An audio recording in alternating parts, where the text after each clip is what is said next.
தமிழ்ச்சொலை பார்வையாளர்களுக்கு வணக்கம். இந்த காணொளியில் நம்ம பார்க்க போகிறது நளவெண்பா குறித்து பார்க்கலாங்க.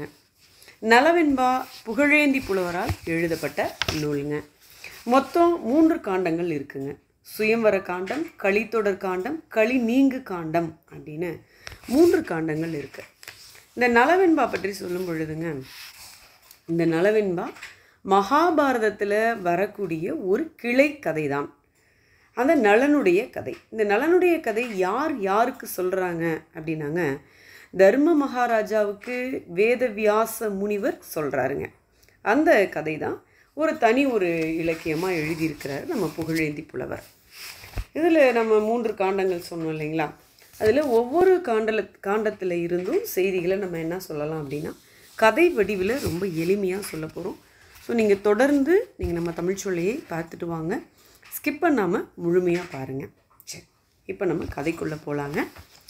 அதாவது நளனுடைய நாடு நிடத நாடு அப்படிங்கிறதுங்க.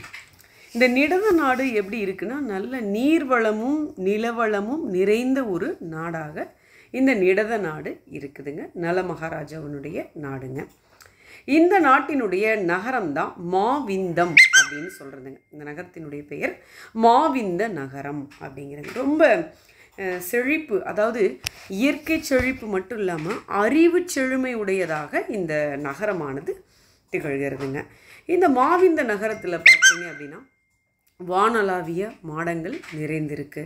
அங்கே இருக்கக்கூடிய மக்களினுடைய சிறப்பு அப்படின்னு சொல்லும் பொழுது, அந்த நகரத்தில் இருக்கக்கூடிய அந்த மாவிந்த நகரத்தில் இருக்கக்கூடிய மக்கள் எப்படி இருக்காங்க அப்படின்னா, மனம் கோணாமல் இருக்கிறாங்க. அவங்க மனம் கோணியதே கிடையாது அப்படிங்கிறாங்க. சோர்வு இல்லாமல் இருக்கிறாங்க அப்படிங்கிறாங்க. அங்கே வாய் விட்டு அரற்றுவன அப்படிங்கிறது கார் சிலம்புகள் தானே தவிர மக்களில் யாருமே அரற்றி துயருற மாட்டாங்க அப்படிங்கிறாங்க. இந்த மாதிரி மக்களின் சிறப்பை சொல்லி ஒரு பாடலே நமக்கு இதில் இருக்குங்க. அடுத்து பார்த்தோம் அப்படின்னா, அந்த நகரத்தில் இருக்கிறவங்க எல்லாருமே அவங்களுக்கு தெரிந்தது எல்லாமே நல்ல நூல்கள் தான். அவங்களுக்கு தெரியாமல் இருக்கிறது அந்த நகரத்தில் இவங்களுக்கு எதுவுமே தெரியலையே அப்படின்னு சொல்கிறது என்ன அப்படின்னா, மாதர்களுடைய இடைதானாமா. மற்றபடி அந்த நகரத்தில் இருக்கிறவங்களுக்கு எல்லாமே தெரிந்தது நல்ல நூல்கள் தான் அப்படிங்கிற மாதிரி அந்த மக்களினுடைய சிறப்பு சொல்கிறாங்க. இங்கே யாரும் கற்காதவங்க இல்லை, கல்லாரும் இல்லை, எல்லாரும் இல்லை அப்படின்னு சொல்கிறாருங்க. அடுத்து முரணையும் மாவிந்தமும் அப்படிங்கிறாங்க. இந்த பாடல், அதாவது இந்த நூல் யார் கேட்க இந்த நூல் எழுதப்பட்டது அப்படின்னு சொல்லும் பொழுது, புகழேந்தி புலவர் முரணை அப்படிங்கிற அந்த நகரம், அந்த முரணைப்பதியினுடைய சிற்றரசனாக விற்றிருக்கக்கூடிய சந்திரன் சுவர்கியின் வேண்டுகோட்படி தான் இந்த நூலை இயற்றியிருக்கிறாரு அப்படிங்கிறது தான் இந்த செய்யுள் நமக்கு சொல்லுதுங்க. இனிமேல் தான் கதைக்குள்ளே போகிறாங்க. அந்த மாவிந்த நகரம் அப்படிங்கிற அந்த நகரத்தில் வாழக்கூடியவன் தான் நளன் அப்படிங்கிறவனுங்க. இந்த நளன் எப்படிப்பட்டவன் அப்படின்னா, பகைவருக்கு புறமுதுகிட்டு ஓடாத சிறந்த வீரர்களை கொண்ட படையினை கொண்ட நள மகாராஜாங்க. இந்த நளன் என்ன பண்ணியிருக்கிறார், ஒரு முறை இந்த நளன் தேரேறி சென்று கொண்டிருக்கிறார். நல்ல மாலை அணிஞ்சிருக்கிறாரு, வெண்கொற்ற கொடையை உடையவன் நளன். அந்த நளனுடைய செங்கோல் சிறப்பு அப்படின்னு சொல்லும் பொழுது பார்த்திங்கன்னா, அவன் நாட்டில் அந்த செங்கோல் சிறப்புக்கு ஒரு உதாரணம் சொல்கிறாங்க. என்ன அப்படின்னாங்க, பசுமையான கிளியும் அந்த கிளிக்கு எதிரியாக இருக்கக்கூடிய பருந்தும் ஒரே கூட்டில் ஒற்றுமையாக தன்னுடைய பகையினை மறந்து வாழக்கூடிய அளவுக்கு இருக்கக்கூடியதுங்களாம் அந்த நாடு சிறப்பு. அப்படிப்பட்ட செங்கோல் சிறப்பினை உடையவன் தான் நளன் அப்படின்னு சொல்கிறாங்க. அவனுடைய வெண்குற்ற கொடை நிழலின் கீழே சிறந்த அறங்கள் எல்லாம் நிலைப்பட்டிருக்கிறது அப்படிங்கிறாங்க. அப்படிப்பட்ட இந்த நள மகாராஜா, நிடத நாட்டுக்குரிய இந்த நள மகாராஜா ஒரு நாள் ஒரு சோலைக்கு போகிறார். எதற்காக போகிறார் அப்படின்னா, பூக்களை கொய்து வரலான்னு சொல்லிட்டு விரும்பி அந்த சோலைக்குள்ளே போகிறாருங்க. அப்படி சோலைக்குள்ளே போகிறாரு யார், நள மகாராஜா. அவர் அந்த வீதி வழியாக வரும் பொழுது அவனுடைய அழகை கண்டு மகளிரெல்லாம் பெண்களெல்லாம் என்ன பண்ணுறாங்கன்னா விரும்புகிறாங்க, அவனுடைய அழகை கண்டு விரும்புகிறாங்க. அந்த அளவுக்கு அழகாக இருக்கான் நள மகாராஜா. அந்த சோலைக்குள்ளே போகிறாருங்க. இளவேனில் பருவமாக இருக்குது. போகிற அந்த பருவம் எப்படிப்பட்ட பருவம் இருக்குது? இளவேநீர் பருவமாக இருக்குது. தேரில் ஏறி அந்த தேரில் ஏறி அந்த தெருக்களின் வழியாக நலமகாராஜா போகும் பொழுது அந்த தேர் சக்கரங்கள்லாம் அப்படியே புழுதி எழுப்புதுன்னு வச்சுக்கோங்களேன். அந்த அளவுக்கு விரைந்து அந்த தேர் போகுது, அந்த சோலையை நோக்கி போகுதுங்க. சோலைக்கு வந்துட்டார் நலமகாராஜா.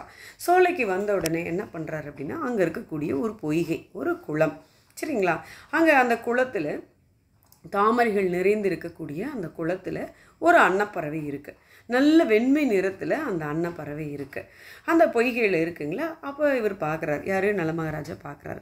பார்த்துட்டு அவர் நாடு எப்படிப்பட்ட நாடு? வளமிகுந்த நிடத நாடுங்க. அப்படிப்பட்ட நாட்டுக்குடைய அந்த நலமகாராஜா அங்கே இருக்கிற பணிப்பெண்களில் ஒரு பெண்ணை அழைக்கிறார்.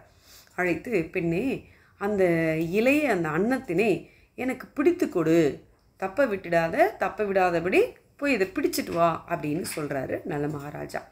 சொன்ன உடனே அந்த பெண்ணும் என்ன செய்கிறான்னா, ஓடி போய் அந்த அன்னத்தை பிடிக்கிறதுக்கு போகிறாங்க. அப்போ ஒரு மயில் கூட்டம் ஒன்று ஓடி சென்று வளைத்து கொண்டது போல் இந்த பெண் என்ன பண்ணுறாங்கன்னா, அந்த பெண்களெல்லாம் சூழ்ந்து அந்த அன்னப்பறவையை அப்படியே பிடிச்சிட்டு வர்றாங்க. பிடிச்சிட்டு வந்து அரசனுக்கு முன்னாடி பணிவோடு வைக்கிறாங்க. சரி, இப்படி வச்சுட்டு போயிட்டாங்க. இப்போ நலமகாராஜா பார்க்குற அன்னத்தை பிடிச்சு கொண்டாந்து மன்னவன் முன்னாடி வைத்ததுமே அன்னம் என்ன நினைக்குது அப்படின்னா, அன்னம் வருத்தப்படுது, பயப்படுது அந்த அன்னப்பறவை. ஏன்னா அதனுடைய சுற்றம்லாம் அந்த குளத்தில் இருக்குது. இதை மட்டும் பிடிச்சிட்டு வந்துட்டாங்க. அப்போ அந்த அன்னப்பறவை என்ன நினைக்குது, ஐயோ நம்மளுடைய சுற்றத்தையெல்லாம் விட்டுட்டுமே அப்படின்னு வருத்தப்படுது. எதிரில் இருக்கிற மன்னவனை பார்த்து பயப்படுது இந்த அன்னப்பறவை. அதை பார்த்துட்டார் இந்த நலமகாராஜா. அந்த அன்னப்பறவையினுடைய முகக்குறிப்பை வைத்துட்டு அது என்ன நினைக்குது, பயப்படுதேன்னு பார்த்துட்டு நலமகாராஜா சொல்கிறாரு, இளமையான அழகிய அன்னமே, நீ பயப்படாத. நான் எதுக்கு ஒன்று பிடிச்சேன் அப்படின்னா, உன்னுடைய அழகான இந்த நடையினையும் அதே மாதிரி பெண்கள் அவங்கள அழகாக அந்த வஞ்சிக்கொடி போன்ற இந்த மாதர்களுடைய நடையினையும் நான் ஒப்பிட்டு பார்த்து இந்த 2 நடையில் எது சிறந்ததுன்னு பார்க்கறதுக்காகத்தான் உன்னை நான் பிடிச்சிட்டு வர சொன்னேன். அதனால நீ பயப்படாதே அப்படின்னு நலமகாராஜா சொல்கிறாரு. அப்படி அவர் சொன்ன உடனே நலமகாராஜாவுடைய இந்த சொற்களை கேட்ட உடனே அந்த அன்னத்தினுடைய மன கலக்கம் தீர்ந்து போச்சு. அப்பாடா, அப்போ நம்மளை எதுவும் செய்ய மாட்டாங்க, இதுக்கு தான் பிடிச்சிட்டு வந்திருக்காங்க அப்படின்ட்டு அந்த அன்னப்பறவை இப்போ தான் கொஞ்சம் பயத்திலிருந்து வெளியில் வருது. அப்போ நலமகாராஜா இது சொல்லுது பாருங்கள். அந்த அன்னம் அப்போ சொல்லுது நலமகாராஜா கிட்ட, அதாவது இந்த எல்லா 8 திசைகளிலும் உன்னுடைய புகழ் பரவி இருக்கு. வெண்கொற்றக்குடையினுடைய வேந்தனே, உன்னுடைய புகழ் மிகுந்த தோள்களுக்கு பொருத்தமானவள் யார் தெரியுமா? பெண். உனக்கு பொருத்தமான பெண் யார் அப்படின்னா, அந்த பெண் எப்படிப்பட்டவள் தெரியுமா?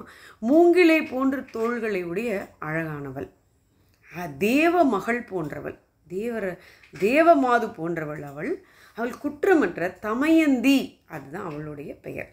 அவள் தான் உனக்கு பொருத்தமானவள் அப்படின்னு அந்த அன்னம் நலமகாராஜா கிட்ட சொல்லுதுங்க. அன்னம் இது சொன்ன உடனே இந்த சொற்கள் அவன் செவி வழியாக புகுந்து அப்படியே மனசுக்குள்ளே போகிறதுக்கு முன்னாடி நலன் அந்த தமயந்தியின் உருவம் அவன் மனதுக்குள்ளே புகுந்துருச்சு, வசமாயிருச்சு, உள்ளே புகுந்துருச்சு. புகுந்தோடனே நலன், நீ சொன்ன அந்த மயில் போன்ற அந்த பெண் யார்? யாருடைய மடந்தை, யாருடைய பெண் அப்படின்னு கேட்குறான் நலன். யாருக்கிட்ட கேட்குறான்? அன்னத்துக்கிட்ட கேட்குறான். யாரோட பொண்ணு அவள் அப்படின்னு கேட்குறாங்க. கேட்ட உடனே அந்த அன்னப்பறவை சொல்லுது, அதாவது மன்னவா, நல்ல திண்மையான தோள்களை உடைய மன்னவனே அப்படின்னு கூப்பிட்டு சொல்லு. அந்த நங்கை அவள் எப்படிப்பட்டவள் தெரியுமா? ஒளி வீசக்கூடிய ஆபரணங்களை அணிந்த அந்த நங்கை நீர்வளம் மிகுந்த விதர்ப்ப நாட்டிற்கு உரியவன், மிகப்பெரிய கொடையாளனுமாகிய விதர்ப்பன் என்ற மன்னன் பெற்றெடுத்த மகள் அப்படின்ட்டு அந்த பெண்ணினுடைய நாடு, அவனுடைய தந்தை எல்லாத்தையும் இந்த அன்னம் சொல்லிருச்சு. சொன்னது மட்டும் இல்லாமல் அவளை வர்ணித்து சொல்லுது. அவள் பெண்மைக்கெல்லாம் அரசு போல விளங்கக்கூடியவள். நாணம், அச்சம், மடம், நாணம், பயிர்ப்பு, நாற்குணமும் நாற்படைகள். அவளுடைய 4 வகை சேனைகள் எது தெரியுமா? அவளுடைய நாணம், மடம், அச்சம், பயிர்ப்புங்கிறது தான் 4 வகை சேனைகள். அவளுடைய 5 புலன்கள் தான் அமைச்சர்களாக இருக்க. ஒளி முழங்கக்கூடிய கார் சிலம்பு அவளுடைய காலில் அணிஞ்சிருக்கா இல்லையா, அந்த சிலம்பு தான் அழகான முரசாக இருக்கு. வேர்படை எது தெரியுமா? வேர்படையும் வாளும் அவளுடைய கண்களாக இருக்குது. அப்படிப்பட்ட அந்த பெண் நிலாவட்ட கொடியின் கீழாக பெண்மை என்பதனையே அரசாளக்கூடிய அந்த தன்மையுடையவள் தான் அந்த பெண் அப்படின்னு சொல்கிறாங்க. எந்த பெண்? விதர்ப்பன் பெற்றெடுத்த தமயந்தி அப்படின்ட்டு அந்த அன்னம் சொல்லுதுங்க. அடுத்து அவளுடைய அணிகலன்கள் எல்லாம் பற்றி சொல்லுது. அவள் எப்படின்னா காலில் நூபுரங்கள் அலம்பிக் கொண்டிருக்கும் நீண்ட தோளுடைய நீண்ட கூந்தலுடையவள். அவளுடைய இரு பாதங்களிலும் தாழ்ந்து கிடந்து அந்த கூந்தல் தாழ்ந்து கிடந்து வாய் விட்டு புலம்பிக் கொண்டிருக்குதான் அந்த அணிகலன்கள். அவள் காலில் அணிஞ்சிருக்கிற அந்த அணிகலன் அப்படின்னு சொல்கிறாங்க. அடுத்தது அவளுடைய இடை எப்படி இருக்குது அப்படின்னா காற்றடிச்சா கூட தாங்காதான் அந்தளவுக்கு மென்மையான இடை, மெலிவுற்று துவண்டு கொண்டிருக்கும் அப்படிப்பட்ட இடை அப்படின்னு சொல்கிறாங்க. அவளுடைய நெற்றி எப்படி இருக்குன்னா பிறை துண்டு போல இருக்கிறது அவளுடைய நெற்றி அப்படின்ட்டு அவளுடைய அங்கங்களை வர்ணித்து சொல்லுது இந்த அன்னம். யாருக்கிட்டனா நல மகாராஜா கிட்ட. இதை கேட்ட உடனே தமயந்தின் பால் அவனுக்கு விருப்பம் வந்துருச்சு. அன்னமே, நீ சொல்லிய அந்த அன்னத்தை, அந்த அன்னம் யாருங்க? அதுதான் தமயந்தி. அன்னமே, நீ சொல்லிய அந்த அன்னத்தை நினைக்கும் போதே என்னுடைய உயிர் சோறுகிறது. உனக்கு அவளுடன் எத்தகைய தொடர்பு, அதை கொஞ்சம் சொல்கிறியா அப்படின்ட்டு நலன் கேட்க. இதை கேட்ட உடனே அந்த அன்னம் சொல்லுது, நாங்கள் அவளுடைய பெரிய அரண்மனையில் வாழக்கூடிய மயிர்குளங்கள், மயில்னா இங்கே மயில் கூட்டங்கள் போன்றோரான சேடியர்னா பணிப்பெண்கள், அந்த சேடியர் மாதிரி நாங்கள் இந்த அன்னப்பறவைகளாகிய நாங்கள் தமயந்தி கூட ரொம்ப நெருக்கம் கொண்டிருக்கோம் அப்படி இந்த அன்னப்பறவை சொல்லுது. இப்படி தமயந்திக்கும் தனக்கும் உள்ள அந்த நெருக்கத்தை அன்னப்பறவையானது நலனுக்கு சொல்லுது. அதை அன்னம் சொன்னதெல்லாம் நலன் கேட்குறான். அவனுடைய நெஞ்சம் தடுமாற்றம் அடையுது. ரொம்ப காதல் அதிகமாயிடுச்சு அந்த பொண்ணு மேலே. மான உணர்வும் நீங்கிருச்சு. நாணம் அழிந்து போகுது. இதெல்லாம் பெண்ணுக்கு சொல்லுங்க. ஆண் பாருங்கள், நாணம் அழிந்து போகுதா, மான உணர்வு நீங்கிதான். காமமாகிய தீ அவன் நெஞ்சத்தை என்ன ஆகுது, அப்படியே பற்றிக்குது. அப்புறம் அவன் கொஞ்சம் தெளிவுற்று சொல்கிறான் அந்த அன்னப்பறவைக்கிட்ட, இனி என்னுடைய வாழ்வு உன்னுடைய வாய்ச்சொல்ல தான் இருக்குது அப்படிங்கிறான். அப்படின்னு என்ன அர்த்தம்? அந்த அன்னத்தை எப்படியாவது தமயந்திக்கிட்ட தூது போய் என்னுடைய காதலை பற்றி நீ சொல்லணும் அப்படிங்கிறதான் அந்த கருத்து. ஸோ இந்த காணொளியில் நம்ம இது வரைக்கும் பார்த்துருக்கோம். அடுத்த காணொளியில் இதனுடைய தொடர்ச்சி பார்க்கலாம். நம்ம தேம்பாவணி இது மாதிரி போட்டுட்ருக்கோம், அடுத்தடுத்த படலங்கள். நீங்கள் இதை பாருங்கள், பார்த்துட்டு உங்களுடைய கருத்துக்களை நீங்கள் கமெண்ட் பண்ணுங்கள்.